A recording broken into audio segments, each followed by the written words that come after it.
Welcome to the Invincible Innovation Show, the podcast for changemakers. Each week, I talk to the most fascinating entrepreneurs and innovation leaders about innovation, strategy, and design. Hey, everyone. Welcome to a talk about decision-making, behavior economics, intuition versus logic, and much more. I'm so happy to see you here. Welcome to Invincible Innovation Live Show.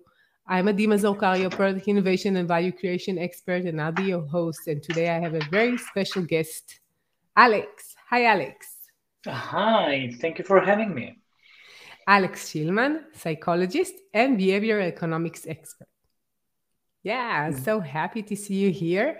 We're live on LinkedIn, YouTube, and Facebook, and you're so invited to join the discussion and ask questions. And now we can start.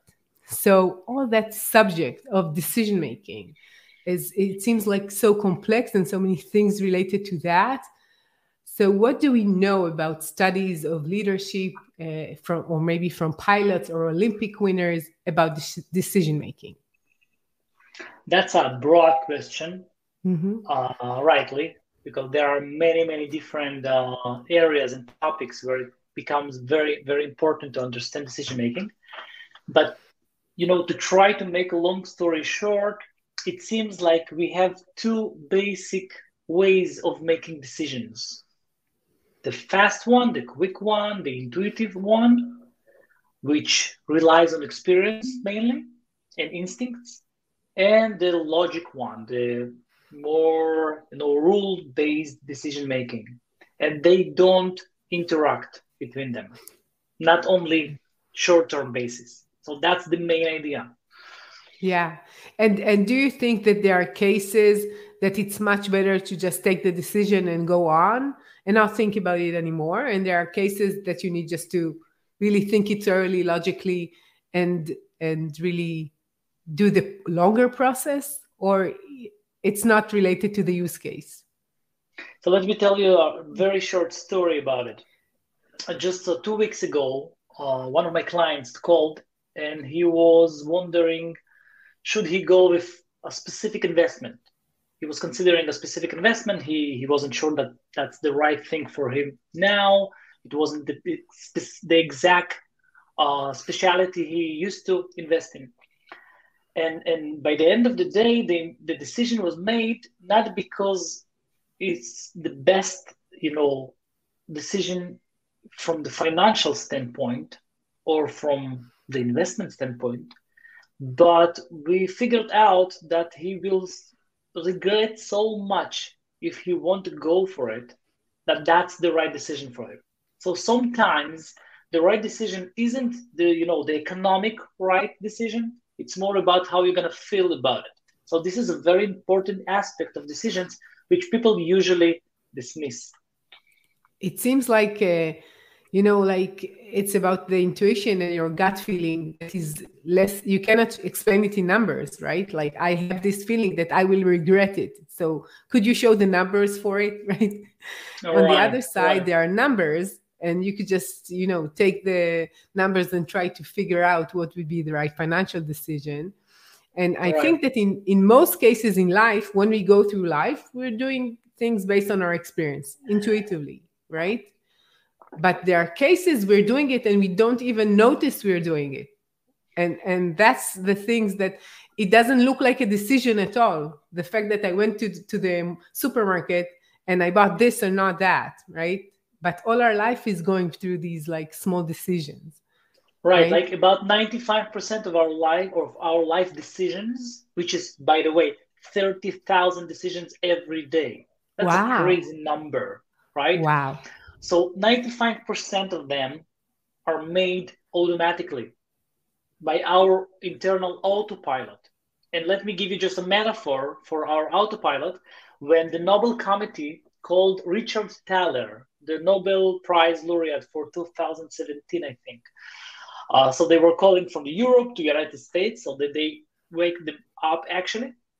And they announced him as a winner and asked him what he would like to say for tomorrow's newspapers.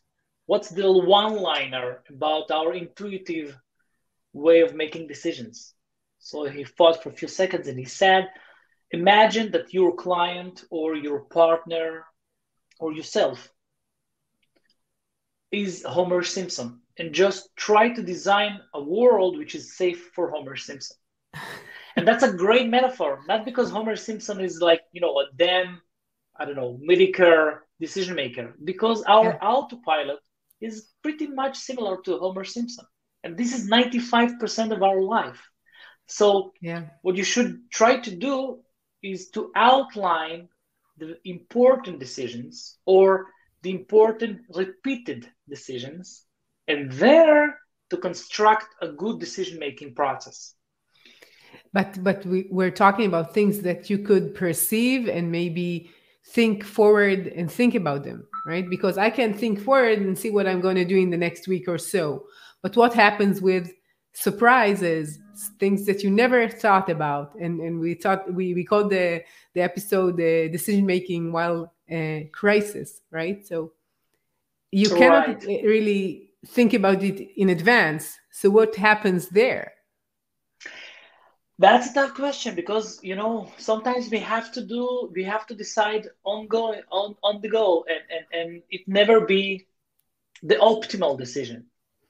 But you can create routines of how you make your decisions. You can take a step back just to make sure that we're considering all the variables in the decision. You can wait one day before you make the decision. For instance, that works the best in shopping. People ask how they can try to get rid of their bad habits in spending money, and the best advice would be just wait one day, because tomorrow you would like another thing. You would love to have another digital, I don't know, newcomer. So there are some routines which is, by the way, agnostic to the specific decision. It doesn't matter if it's to get married with someone or just to buy, small size coffee or big size coffee. The routine is the same. So just you can adapt some routines, especially as a manager, because you affect many other decision makers, which will help you even on the go. Yeah. And there are people who are really good in making decisions, and there are people who takes lots of time in order to do so. I have a very good friend, and she always, when she goes to shopping, she always goes and she finds what she wants, and she tells the person in the shop, just keep it for me. I'm going to go all through the mall, and then I decide. She never takes it because it takes so much energy for her to decide to really buy it. And it seems that there are people who are they're making decisions, not only related to shopping, of course. And it's easy for them. So there is a name. There is a name for it. Sorry for interrupting you. They are called maximizers. Those who try to find the best optimal option. So this one type of people, and it's not bad or good. It's just type of decision making, right?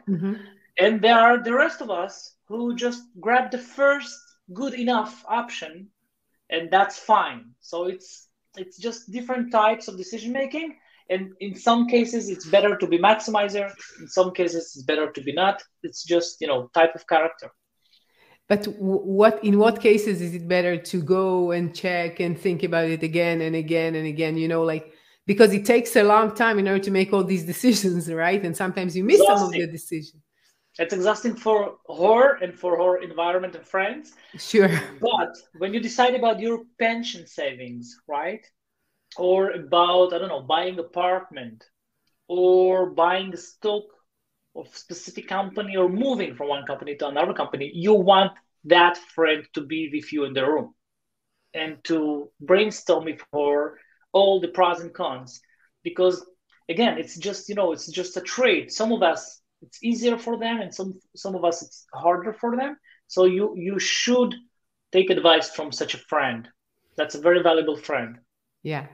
But when you're going to shopping in the mall, you should take into consideration it takes much longer. Yeah. But you can help her. You can help her by limiting the variety. Okay, we're not looking at any passable dress. Apologize for It's okay. Example which is a little bit archaic. We look only for red dresses. So now let's find the best red dress. And that's much easier than comparing everything in the store, right? So you can limit, because we need flexibility, but we don't care what's the limits of the flexibility. So as long as we feel that we have a freedom, that's fine. And tell me, when we're talking about like dress, no dress, shopping, no shopping, it's really, I have to ask that. Is there any difference between men and women when they do these decisions, when they go through life? If I tell you, I will have to kill you. No, I'm joking. But we're online. It will be harder for you right now. No difference. I mean, there are some tiny differences, but it's nothing compared to the common patterns. So in general, we all Homo sapienses are the same. There are some differences which mainly depends on evolutionary forces. So for instance, in crisis, like we experienced and we're still in the middle of, kind of, women tend to buy more cosmetics. Why? Because the fight over good mate is stronger, is harder. So there are some tiny differences, but in general, it's much easier to approach all of us as the same decision makers. Yeah. And do we see any changes in the behavior of people right now with the crisis, or in general in crisis? What happens to the decision making or behaviors during crisis? Sure. That's very interesting, because there are two almost opposite forces in crisis. On one hand, people tend to narrow their vision to the tunnel vision. So we don't see anything besides whatever we need to sort out now, because we're in the crisis. So we may forget to maintain communications with friends or family, or we may to be too much involved in our tiny daily routines and not taking a moment just to breathe for ourselves. But on the other hand, once we realize that the life is short and one day we won't be here, so people tend to buy more luxury and finally let themselves to do that, dream trip that they wanted for years. So for instance, at the beginning of the coronavirus crisis, all the Mercedes in Israel went off. There are no any more Mercedes in Israel in the beginning of the crisis, because all those who wanted Mercedes but didn't let themselves felt the end of the world feeling, and they went to actually buy the car. So it's almost opposite forces, and you can navigate between them. Yeah. Regarding cars in Israel, you could say the same for Tesla. We started having Tesla during these 2 years. And after the crisis ended and people a bit came back to work, you would expect them to have less traffic jams right now in Israel. And now we have so much more traffic jams because all of these Mercedes and all of these all the cars that people bought, it's somebody needs to drive them somewhere. And now it's much horrible, much worse than it was.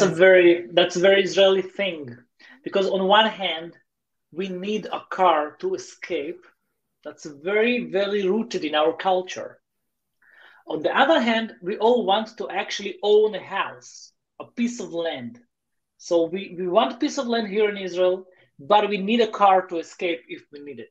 So it's a bit rooted in our culture. Yeah, you're right. Do you think that there is something in Israel that makes us decision make, because we're like a post-traumatic place, more or less, you could say, right? So our decision making is faster, is more gut related, it's more intuitive. What does that mean? It goes to the broader question: is there any differences between cultures in decision making? Right. And the short answer is no.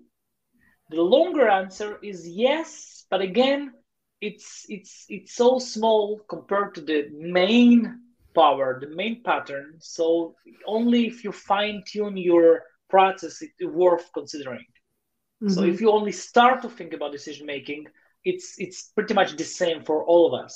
If you worked already for a few years about building the right product or the right process, and now you fine tune your product to specific culture, then you can actually gather a value from thinking about the culture.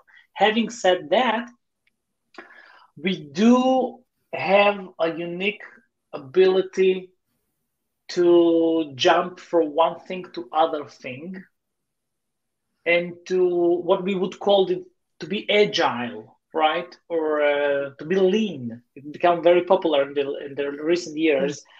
And just because of, as you said, we can't allow ourselves to be too much attached to something, because we may lose it. It's a post-traumatic way of thinking. So it helps in entrepreneurship. It damages other aspects of life, but that's another talk. Yeah.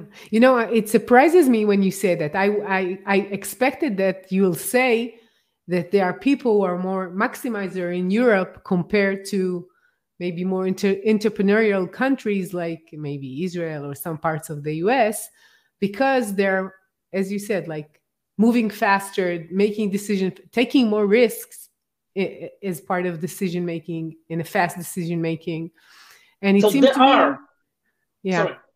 No, it seems to me that there are, but maybe, there are differences. But if you only start to think about, if you're starting to think about decision making and your process, your products, or your management style, that's gonna be the tier 2 or tier 3 fine tuning, because you have so much to do just with the main patterns of decision making, which is common for all Homo sapienses. That's the social part of social psychology. Those all insights, they are actually psychology, not economics. It's just by coincidence they become known as behavioral economics. That's actually psychology, social psychology, mainly social, a little bit of cognitive psychology and other. And social means that's common for all Homo sapienses. And you may find some differences between cultures, but there is a very, very heavy core which is common. Yeah. Okay, I have a list of questions, but now one came up to my mind. And I know that there are like some very important books in behavioral economics. And one of them is Nudge, right? And I know that many people heard that as a buzzword. And how would you explain that idea of nudge in your words? So for Hebrew speakers, it's much easier. Think of nudnik. Think of the Hebrew word nudnik, which there are some people who claim that nudge came from nudnik. So it's a gentle push towards the right decision. That's nudge, which means if the default option in your organization card would be, yes, I want to be a donor, and you have to check in if you don't want to be a donor, that's a nudge towards to be donor decision, which is good decision if you think that's the good thing to do, right? Yeah. But on the other hand, if the default decision would be, I don't want it, and you have to check in if you want to be, that's a push, again, very gentle push, because you still can choose otherwise, right? Towards the other decision, and it make a huge difference. If you check the map, and if you read anything about it, you can see that those countries with the default yes are much higher in organ donation compared to those which is by default no. That's Nudge. Very important book. Not the easiest to read. There are some better. So what would be the first 2 or 3 that you would say, if you want to understand behavioral economics, you should read? You should read one of Dan Ariely's books, and preferably the first one, Predictably Rational. He have written since then another 6 books, but the first one remains the best one. And the second would be Danny Kahneman's book, Think Fast and Slow. Danny is a Nobel Prize laureate of 2002, and he's one of the brightest minds living today. That's a great book. Okay, so I'll add it to my list. Although I read some of Dan Ariely's, but I don't think it was the first one. So what is your toolbox for critical thinking and better decision making? It very depends on what area.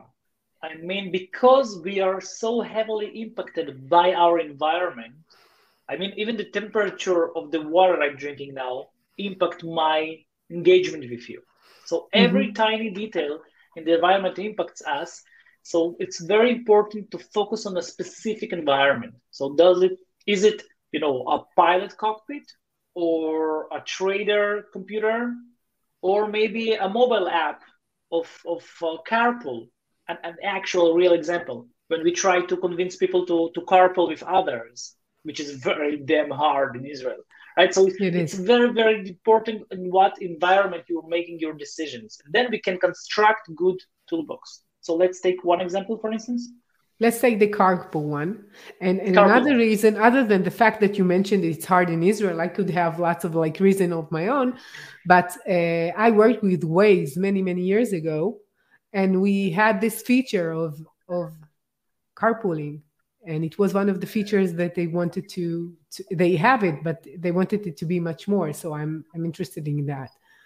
So let me tell you a real story about moving.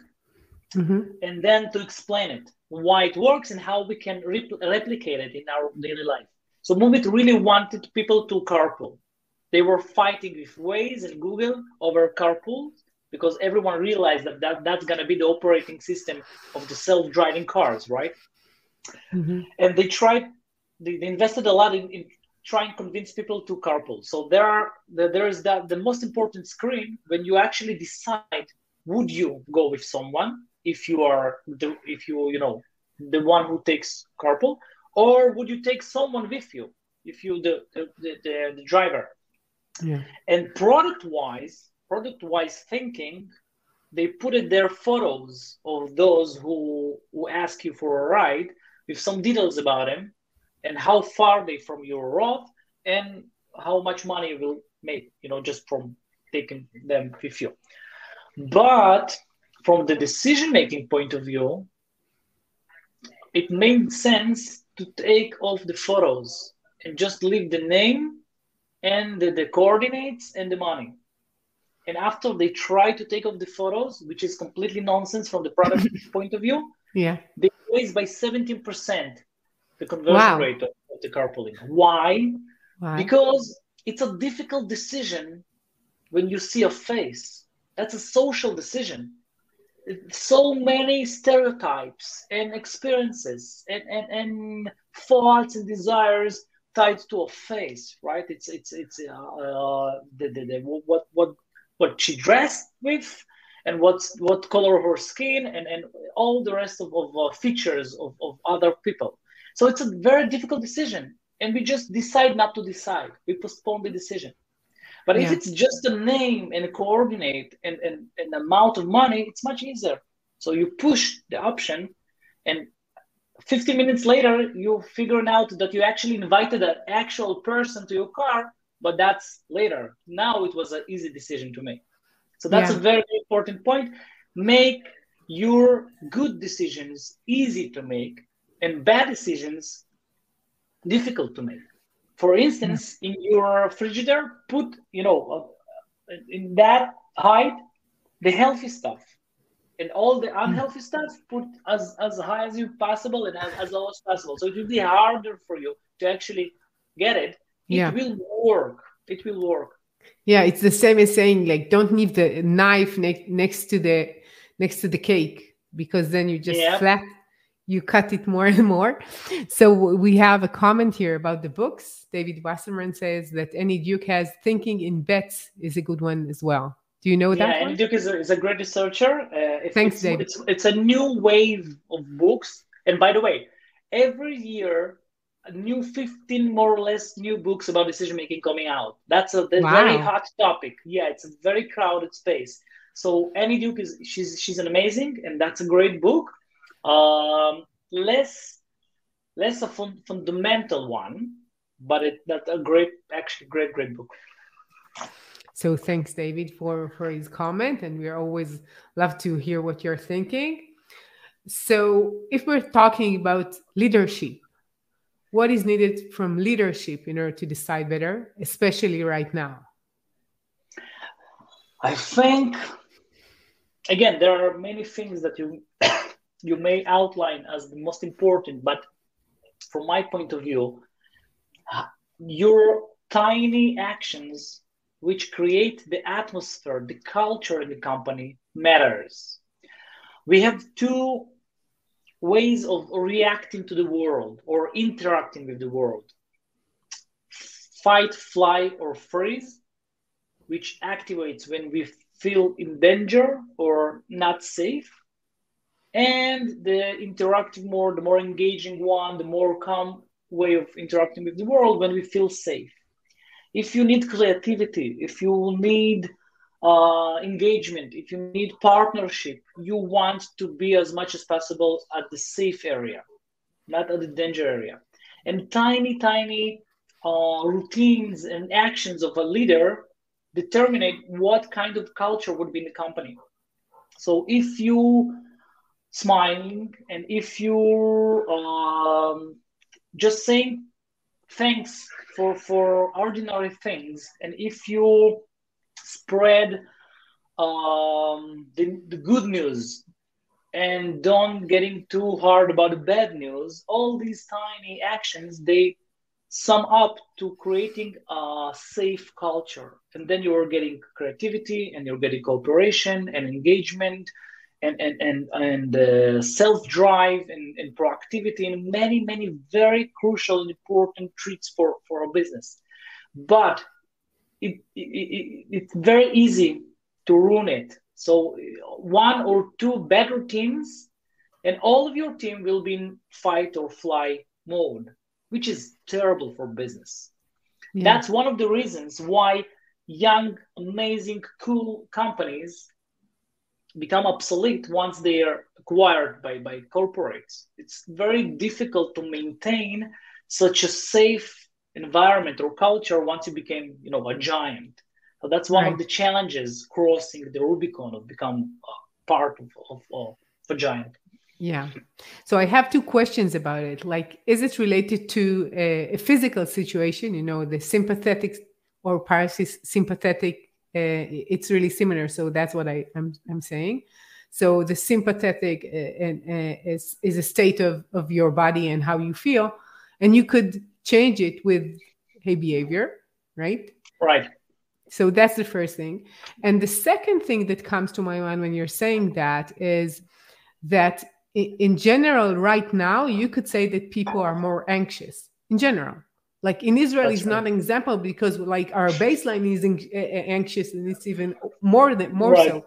But in general, does it mean that companies are making worse decisions right now because their leaders, their employees, everyone working in there are more anxious?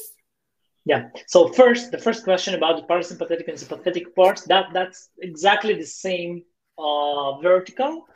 And by the way, that's the reason why mediating helps, right? Because you're turning down your active systems, and you're giving a room, you're giving a place or space to more calm processes. So that's exactly the same area. It's not the same vocabulary, but the same area of phenomena. And with regards to an anxiety, let me give you just one amazing example that I have heard from my friend who works in advertisement. In the States, United States, the main way of fighting car accidents, it's just to put a crushed car by the road, right? So it's very common. It's very common. You drive by wherever in the States, and you find out of sudden a crushed car, put it there as a sign, just to remind you how dangerous it is. They tried here in Israel, and it didn't work. And the same about cigarettes. In Europe, now they cover the cigarettes, but before they covered them. So in Europe, you had that terrible photos, right? That which ruin your appetite for days. And here we didn't have it. And they tried here in Israel, and it didn't work. Why? You can't scare anymore. You can't scare us anymore. we are our basis is so high an anxiety level, so we don't care. We have real dangers here. Don't scare me with crashed car, right? So there are differences, and ironically, it makes us better decision makers in the crisis because we get used to. So okay, so that's another danger. Still, it's difficult for everyone, and also for Israelis and those who experience chronic anxiety. But we have a little bit of immune system, if you want, against it. But the general answer is yes. We make, I won't say worse, but less good decisions because we have less attention to actually invest in it, because we may act from fight or freeze or fly mode. So if you didn't invest in thinking about your routines or processes, you should now. And if you invested, you may need to invest more because it's more difficult now. Yeah. No, it's kind of strange. Where is this limit that you're training yourself to overcome or to get used to hard challenges? And when it's like, that's my top, and from here I break, I cannot really stand it anymore. Where is this line where it passes as human being and as a society? That's a good question, right? That's a very good question. You asked at the beginning, you asked about athletes and Olympic athletes. And the difference between good athlete and great athlete, exactly that spot. Where is my limit when I can give my 300% and not to be broken, right? And that's exactly the difference between them. And by the way, one of the tools in their toolbox to actually maintain it is it's a very certain routine before they perform. So Michael Phelps, for instance, he used to listen to the same music before he jumped to actually swim. And most of the great athletes, you will find routines there which help them to concentrate and to get the right mood for the performance. So what you're saying, it's when you're talking about sports, it's the mindset that is the main decision maker here, if they will be okay or gold medalist. Right. That's the gap, right? Right.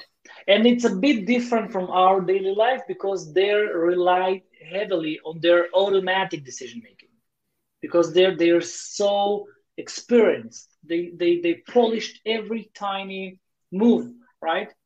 So it's a bit different. All of us have specific areas where we can call ourselves professionals. It may be your hobby or it may be your professional skill set. There you can rely on automatic decision making and on your intuition and to polish it. And some other areas you need more assistance. Yeah. You know, I was reminded when we talk about Israelis and decision making that when we talked about why Israelis has so many entrepreneurs and founders in Israel and startups in general, and I heard a story about the PISA test. It's like the third time I tell it, and it's one of my interviewee told me. So many years ago, they had this research, and they gave these tests to kids, and we're not that good in math. So Israel is about like Mexico. It's not that good. But what they did do is they asked them how good they are, how sure you are that you'll be a very successful in this test.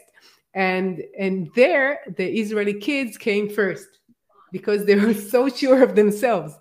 And I think that it relates to the mindset that I'm so sure that I'm good, although I don't have any credentials, right? So that's a great story. There is a classic study from Harvard. It's not a politically correct one, so I apologize, but it was 40 years ago. They didn't know that it's not, it's not allowed, they're not allowed to do it. So they try to figure out what's the pattern, what's the common about all those boys who date the most beautiful girls, the most wanted girls, okay? Mm-hmm. And they checked income and cars they drive and how tall they are, any kind of different features, and none of them were correlated to the actual success. And the only one variable which correlated was how many times you're willing to try and not to give up. Right. So those who just tried more and more and more, in some they had terrible conversion rates, but by the end of the day, the most desirable dates. Yeah. So that's exactly about the same. How you feel, how it's not just about believing in yourself. It's also to be able to contain so many fails. That's not an easy thing to do. And that's also one of our strengths here in Israel. Yeah. That's what Winston Churchill said. So success is going from failure to failure without losing your enthusiasm. That's what he said. So it's the same thing or two about failure. We like to remember the great Churchill of the World War II, and we forget that just the day after, they kicked him off from the office, and he remained a historian. Yeah. So I want to ask you one last thing. So what is the most surprising thing you learned about people after so many years of experience? Wow. First of all, I'm in love with behavioral economics because people, keep surprising me every day. The most surprising thing, I would say, our superpower to get adopted, to adapt. That's an actual superpower. We can adapt to everything and we don't know it. So if you ask someone, how would you feel if you lose an arm, right, in a car accident? People sure that they're gonna kill themselves. And if you check a year after they actually lost their arm, they're exactly the same person. So we have an amazing, and versus versa, right? If you're getting, I don't know, the biggest prize in the lottery, right? My life will change, and year after, you're exactly the same person. So our ability to adapt is just nothing less than a superpower, and we should use it. You should believe in it and use it. Okay, it's been really interesting. So I have another one, although we have like 1 minute. Your number one tip for managers and leaders?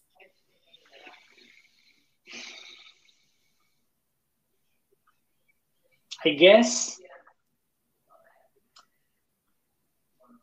don't be protective, which is very broad. It means to hire people who are smarter than you. It means to be very open about decision making.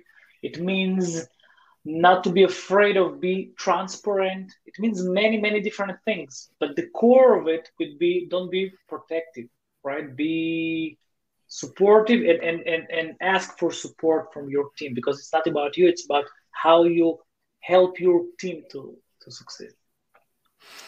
That's really interesting. So thank you, Alex. How could people hear more about you and maybe hear one of your lectures and your work and contact you?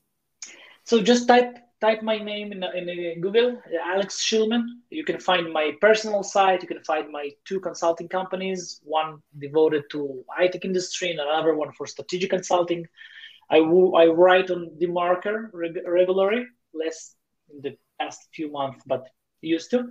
So just search for Alex Shilman. I would love to see your comments, ideas, anything you really want to share. Yeah, I read some of your articles and you write really well and it's interesting. So I recommend it too. And to all of you change makers out there, thank you for joining us. If you want to hear more about my work, go to invincibleinnovation.com and I'll see you next week with another innovative, insightful talk. See ya. Bye-bye. Bye-bye.